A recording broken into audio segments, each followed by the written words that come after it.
नमस्कार। जगदूत हिंदी राष्ट्रीय समाचार पत्र चैनल में मैं देव जी आपका स्वागत करता हूं। आज बिहार विधानसभा महादंगल का मेला बिहार में आरंभ है और यहां पर गोता लगाने के लिए बड़े बड़े सूरमा अपना भाग्य आजमाइश कर रहे हैं।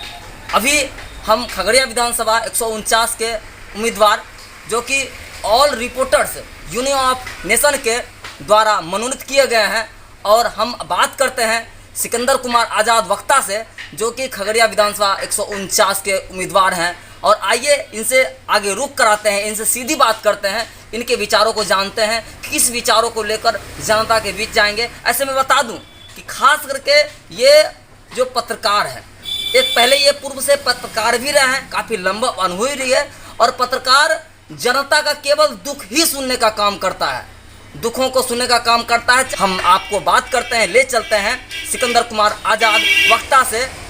बने रहें। जगदूत न्यूज में आपका स्वागत है जी। नमस्कार।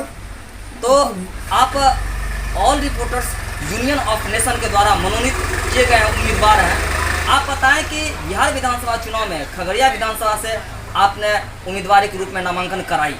अब आप जनता के बीच अपने किस मुद्दों को लेके जाएंगे, आप उस पर थोड़ा सा प्रकाश डालें। मैं जगदूत न्यूज़ को धन्यवाद देता हूं और आज खास करके जो मैं चुनाव मैदान में आया हूं, आप लोग भी जानते हैं आज़ादी के बाद भी खगड़िया का जो स्थिति है वह पूरी तरह से बदलाव नहीं हुआ है और वह पिछड़ेपन का शिकार है।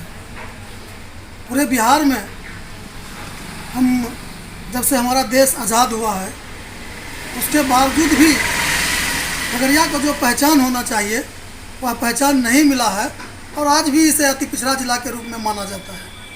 तो ऐसे परिस्थिति में हमने एक वैकल्पिक व्यवस्था के रूप में, चूँकि आपने पहले बताया कि मैं पत्रकार भी रह चुका और समाज सेवा के क्षेत्र में भी मैं काम करते आ रहा हूँ, लेकिन जो जनताओं की समस्या जस का तस रह जाता है, जो आवाज़ उठना चाहिए सदन में वह नहीं उठ पाता है।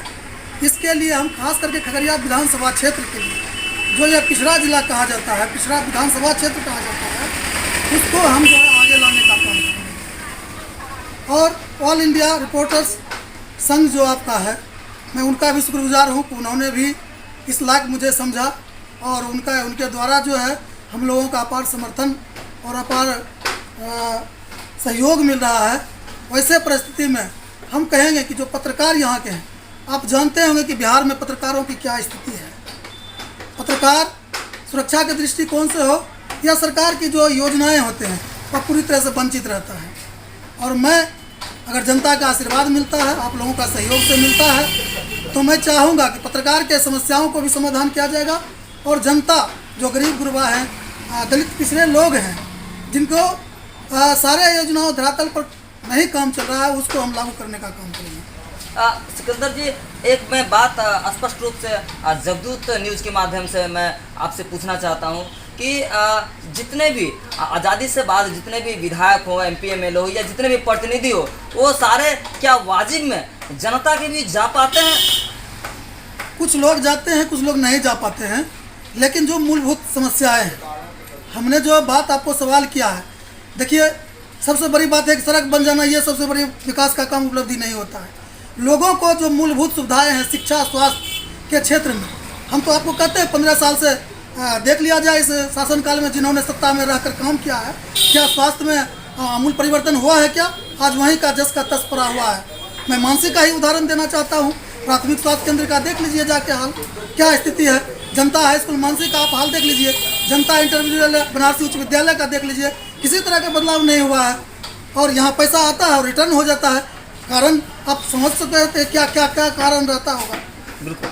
तो ये सुविधाएं हैं जो लोगों को मिलना चाहिए, वो सुविधाओं के लेकर हम आवाज़ बुलंद करते रहेंगे, चाहे जनता हमको जाने या नहीं जाने, लेकिन हम जनता के बीच जाएंगे इसी आवाज़ को लेकर। क्योंकि जैसा कि देखा जाता है, चूँकि आप पूर्व से पत्रकार रहे हैं और जिस भी क्षेत्र में पत्रकार जाते हैं तो जनता केवल एक ही बात होती है कि देखिए ये मेरा प्रॉब्लम है, ये देख लीजिए। लेकिन यही आप पत्रकार को लोग बोलते हैं, लेकिन विधायक, MP, MLA या जो प्रतिनिधि होते हैं उनको नहीं बोल पाते हैं। क्या संवेदना जनता की होती है पत्रकार के समक्ष, वो थोड़ा सा बताइए। सबसे बड़ी बात है कि देखिए, देश का चौथा स्तंभ पत्रकार कहलाता है, और आज जिस तरह से प्रशासनिक बेलगाम हो गया है, शासन प्रशासन बेलगाम हो गया है, वैसे परिस्थिति में मीडिया ही जो है देश का चौथा स्तंभ, वो जनता की समस्याओं को, अपनी आवाज़ को रखता है। भले उसकी समस्याएं निदान हो या ना हो, लेकिन वो अपनी बात को इसलिए रखता है कि ताकि वो सरकार तक पहुंच सके, शासन प्रशासन तक पहुंच सके। और मीडिया इस समय जो न्यायपालिका, कार्यपालिका, विधायिका और मीडिया का जो है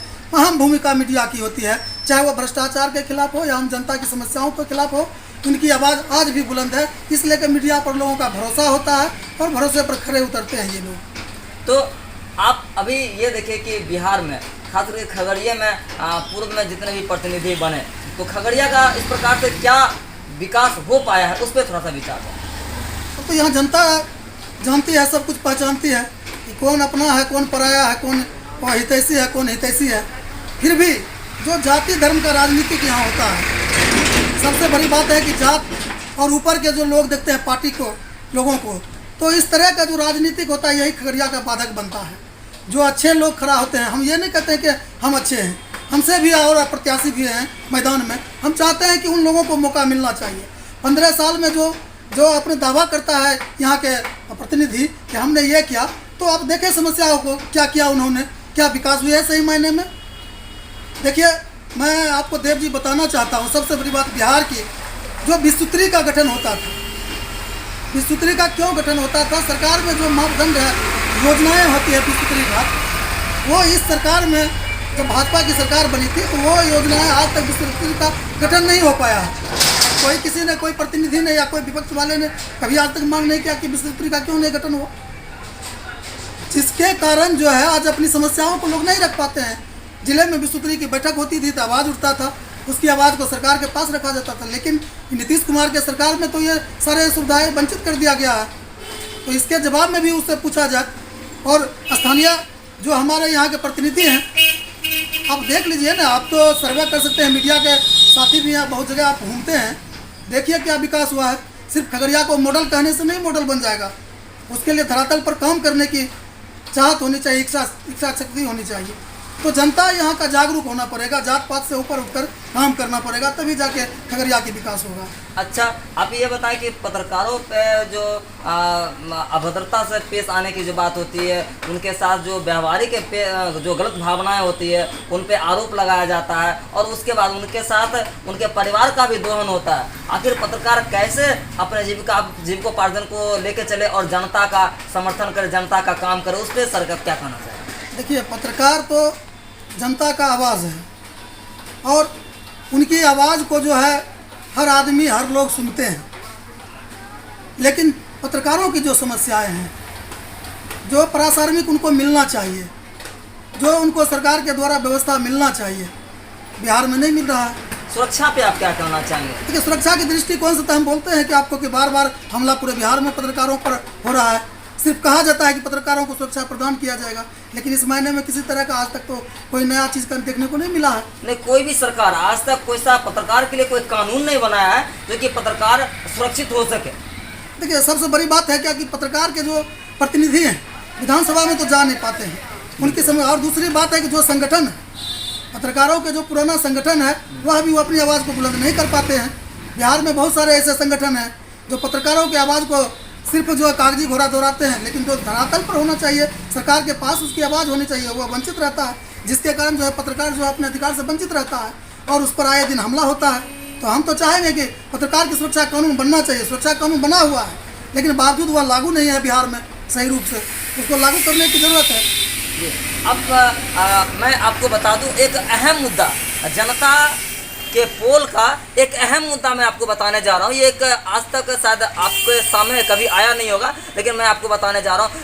अगर जनता में अभी सरकार ने ये क्लियर कर दिया है, जानकारी दे दी है कि कोई भी प्रतिनिधि किसी भी चुनाव में एक नियमित तौर से एक तय राशि तक ही वह खर्च कर पाएगी।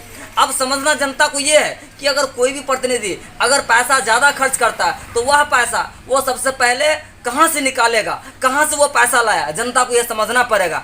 और जनता अगर उस पैसे का सदुपयोग करती है या जिस प्रकार से प्रतिनिधि चुनाव में वह पैसा खर्च करते हैं तो फिर प्रतिनिधि उलट करके वो क्या करते हैं, वो जीतने के बाद उसी पैसे को वो जनता से चूसने का भी काम करते हैं। क्योंकि अक्सर ये देखा गया है कि चुनावी माहौल में बड़ी मात्रा में पैसे का खर्च होता है। आखिर इस पैसे का होता क्या, जनता क्या उस पैसे का उपयोग कर पाती है या राजनीतिक दल उस पैसे का बंदर बांट करके अपने स्वार्थ के लिए काम कर पाती है। तो आइए इस बात को भी गूढ़ रहस्य को हम जानते हैं कि अगर किसी प्रतिनिधि में ज़्यादा पैसा खर्च करते हैं तो वह जनता से वह किस प्रकार से वसूलती है। क्योंकि हमारे जो साथी हैं वो पत्रकार रह चुके हैं और उस गूढ़ रहस्य को पर्दाफाश करेंगे। तो इस पर आप क्या कहना है? देखिए, सबसे बड़ी बात है कि जो सरकार की योजनाएं होती है उसमें आप देखते हैं कि जो भी योजनाएं कार्य किया जाता है उसमें कमीशन बंधा हुआ होता है और पदाधिकारी से लेकर जनप्रतिनिधि जिसकी काम की योजनाएं जो अनुशंसा करते हैं वो सारे लोग कमीशन से बंधे हुए होते हैं। और उसकी काम क्या भरोसा आप कर सकते हैं, कितना भरोसा कर सकते हैं, सारे लोग कमीशन में डूबे हुए हैं। इस लेकर काम नहीं हो पाता, 5 साल के अंदर ही सारे सड़क टूट जाते हैं, नाले टूट जाते हैं। तो इस भरोसे पर दूसरी बात है कि जितना आप चुनाव में खर्च करता है तो पैसा आएगा कहाँ से? तो जनता का पैसा का ही ये लोग सदुपयोग नहीं कर, दुरुपयोग करता है। उसके पैसे जब वो गद्दी पर बैठता है तो उसी की योजनाओं को कमीशन के रूप में खा जाता है, जो विकास से इसीलिए वंचित रहता है। चलिए आगे हम आपको एक नए उम्मीदवार के पास लेके जाएंगे। फिलहाल बने रहें जगदूत न्यूज़ पर।